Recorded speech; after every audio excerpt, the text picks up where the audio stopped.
दूसरे तारामंडलों को जानकर हम ये समझ पा रहे हैं कि ग्रह कितने नाजुक हो सकते हैं। प्लैनेटरी सिस्टम में चीजें कभी भी बदल सकती हैं। आज हम किसी ग्रह को उसकी कक्षा में घूमते देख रहे हैं और पूफ, अगले ही दिन वो बड़ी टक्कर का शिकार हो सकता है।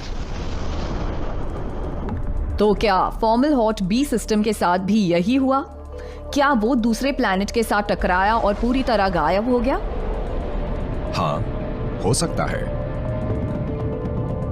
अप्रैल 2020 एरिज़ोना यूनिवर्सिटी के खगोल वैज्ञानिकों ने फॉर्मलहॉट के बारे में एक नया सिद्धांत बनाया। हर अच्छी मिस्ट्री के अंत में एक शॉकिंग ट्विस्ट चाहिए, और इस कहानी का ट्विस्ट ये है कि वो ग्रह हबल दूरबीन में गायब होता हुआ दिखाई दे, क्योंकि असल में तो वो था ही नहीं। जिसे हम उस रिंग के अंदर मौजूद प्लैनेट समझ रहे थे, वो असल में दो छोटे ऑब्जेक्ट्स प्लैनेटेसिमल्स के बीच की टक्कर थी। प्लैनेटेसिमल्स शिशु ग्रह होते हैं। इनका आकार कुछ किलोमीटर से लेकर कुछ 100 किलोमीटर तक हो सकता है। वो एक दूसरे से टकराए और गंदगी का एक खूब बड़ा गुबार बना, जिसे हमने हबल में कैप्चर किया। उसमें हमने लाइट का गोला देखा जो प्लैनेट जैसा दिख रहा था। उन्होंने ग्रह को चाहे ना देखा हो, पर एक सबक जरूर सीख लिया। हम एक पूरा प्रोसेस देख रहे हैं कि किस तरह सोलर सिस्टम बनता है, ग्रो होता है, और कई तरीकों में ये प्रोसेस देखना हमारे लिए किसी ग्रह को देखने से ज्यादा खास और यूजफुल है। एक्सोप्लैनेट्स हमें सही मायने में ब्रह्मांड के कामकाज का तरीका सिखा रहे हैं। हमें अब पुरानी अवधारणाओं पर सवाल उठाने चाहिए। एक आम धारणा यह है कि शायद आखिरकार सूरज धरती को निकल जाएगा, पर क्या इससे बचने का कोई उपाय है? क्या कुछ ग्रह अपनी मौत को धोखा दे सकते हैं? वाइब्रेशन स्टार्स के अंदर बाहर होते रहते हैं। उन्हें हम उनकी सतह मॉनिटर करके देख सकते हैं। जब स्टार्स रेड जाइंट वाले फेज में होते हैं तो इनके साथ एक अजीब चीज होती है कि ये घंटी की तरह बजने लगते हैं। जब हम इन स्टार्स को बजते हुए सुनते हैं तो हमें इनके बारे में गहरी जानकारी मिलती है। किसी दूसरे स्टार के मुकाबले हम उनका द्रव्यमान, रेडियस और डेंसिटी बहुत सही तरीके से माप सकते हैं। लाल पिंड बन चुके सितारों के कंपन ने कुछ चौंकाने वाले राज खोले हैं।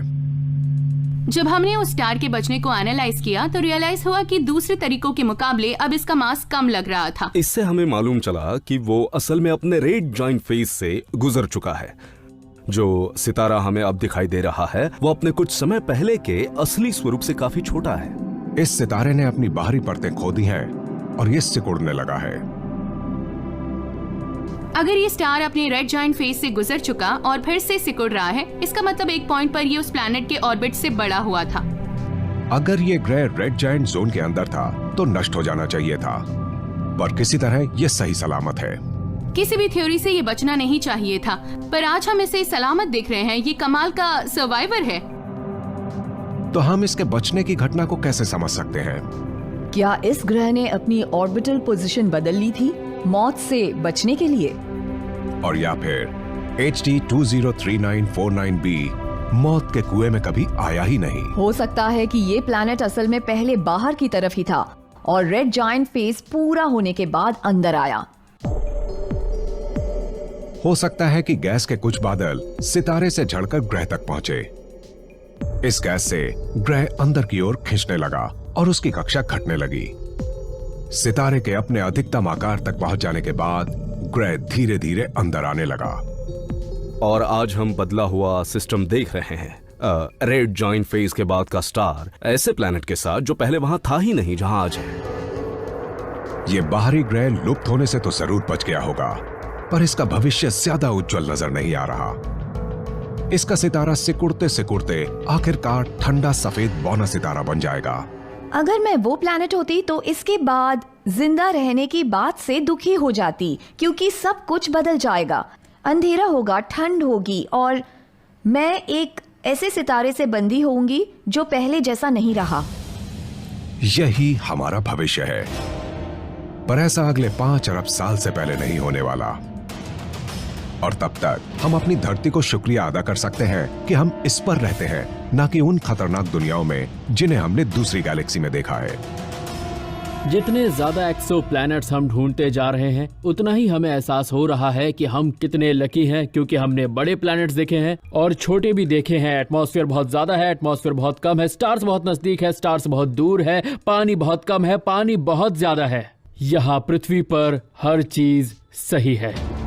अपने घर धरती की तुलना में बाहरी ग्रह अंतरिक्ष विज्ञान के जाने माने सिद्धांतों के साथ खींचातानी करके उन्हें तोड़ मरोड़ रहे हैं, पर हर नया संसार खोजने के साथ हम और ज्यादा सीखते जा रहे हैं और साथ ही ब्रह्मांड में अपनी स्थिति को भी समझते जा रहे हैं।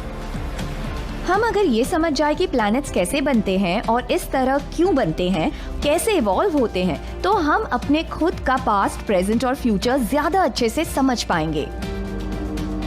मेरे ख्याल से हम जितना ज्यादा इन बाहरी ग्रहों को समझते जाएंगे उतना ही हम अपने सोलर सिस्टम को और इस यूनिवर्स में अपनी सही जगह को समझते जाएंगे।